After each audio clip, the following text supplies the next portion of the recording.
There's a reason why people serving in our government take an oath to the Constitution. As our founding fathers recognized, democracy is fragile.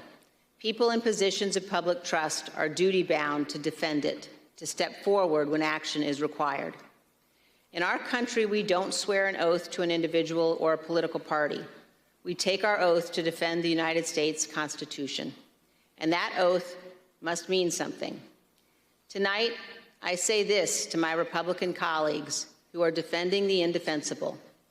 There will come a day when Donald Trump is gone, but your dishonor will remain. A very powerful message from the January 6th Committee Vice Chair Liz Cheney tonight. Another member of the January 6th Committee joins us now, Maryland Congressman Jamie Raskin. He was also the lead impeachment manager in Trump's second impeachment trial. He's been busy over the last 2 years. Thank you so much for joining us tonight. I know it has been a busy one, but it is done. I'm quite sure your Democratic colleagues have called you, said it was a great night. But what I really want to know, have any Republicans called you tonight? I do not appear to have any texts or emails from Republican colleagues other than Liz and Adam, I think. I want you to think back in time. When you decided to become a lawmaker, did you ever think that there would come a day that there would be a violent attack by Americans on our Capitol and the President of the United States would do absolutely nothing to stop it? Because that's what you laid out for us tonight. The whole thing is surreal if you can rewind to the days before Trump was elected in 2016, because none of us ever expected a violent assault on Congress in order to seize the presidency and steal a presidential election. But that's what we all lived through. So it was kind of traumatizing tonight to be thrust back into that immediate period. But I think that the country comes to its senses when people remember how utterly strange this is. Can you imagine any president of the United States from the very beginning, Washington and Adams and Jefferson and Madison and Monroe and John Quincy Adams, all the way up through Barack Obama, the Bushes and Clintons? Can you imagine any president who would watch what we put on the hearing tonight and react with anything other than absolute horror and shock?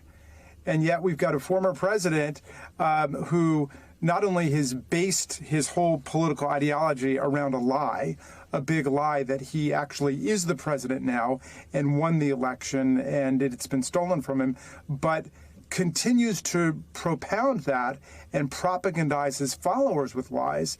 And so they're in absolute denial of all of the facts and the realities that we just made available for the entire American public to see.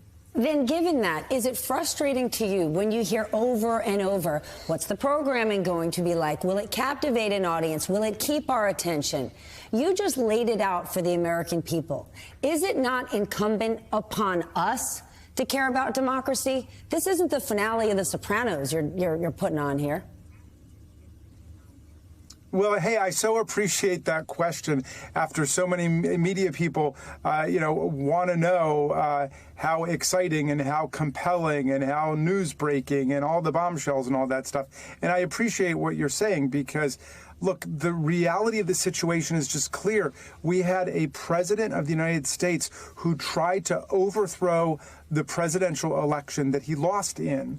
And he tried 7 different things that we're going to lay out in minute detail for people, but it ended up with a violent mob insurrectionary attack on the Capitol itself and an attempt to coerce the Vice President of the United States to step outside of his constitutional role to nullify electoral college votes that had been sent in by tens of millions of Americans. So it was a total assault on our constitutional order, and people are asking for more excitement and, what do you have next time? So in any event, we're going to lay out with just documentary specificity and concreteness all of these efforts to set aside the constitutional order, overthrow the presidential election and seize the presidency.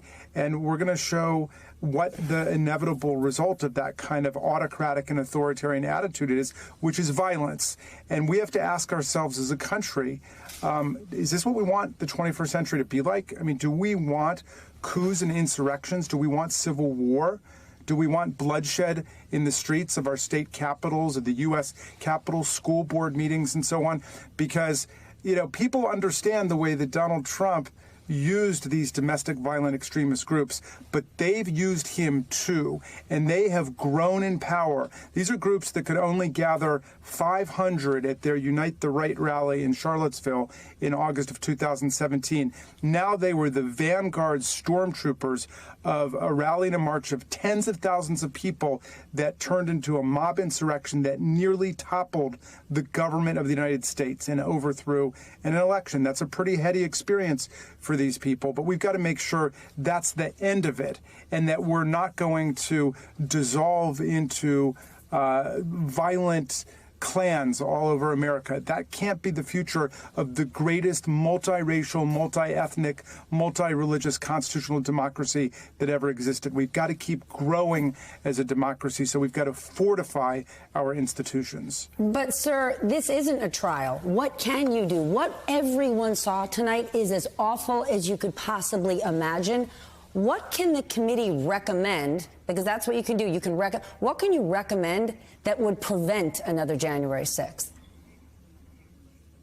Well, we're going to have a very broad series of recommendations. We haven't settled on all of them yet, but some of the prominent things that are being discussed are amendments to the Electoral Count Act to make sure that nobody can nullify the popular vote of the people in the states within the Electoral College system. There are those of us who have believed that the Electoral College system is itself a danger and certainly a threat to democratic values. But that I don't know whether we'll be able to get unanimity in the committee around that. But I think everybody should agree that we need to defend the right to vote at every level and defend the integrity of our elections against proliferating efforts at subverting election integrity that are taking place in a lot of states around the union. So we got to work on that. And then there are things that we can do, obviously, to physically fortify the Capitol so that, certainly the windows should be shatterproof so extremists don't think that we're a soft target in that way. There will be a whole series of things that we can do, and I think we will take effective action here. But ultimately, democracy is in the hands of the people all over America, and we've got to fortify democratic values in every state of the union. I know I'm out of time, but then I have to ask, you can make recommendations. You know who can go further? The Department of Justice. You went to Harvard Law. Merrick Garland was watching tonight. Did you lay out enough that the Department of Justice will simply have to act now?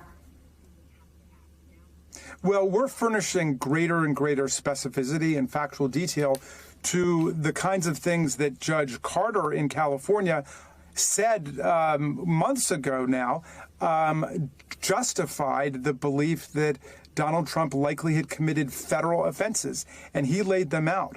That, Donald Trump was likely involved in a conspiracy to interfere with a federal proceeding, a conspiracy to defraud the people of America of our election.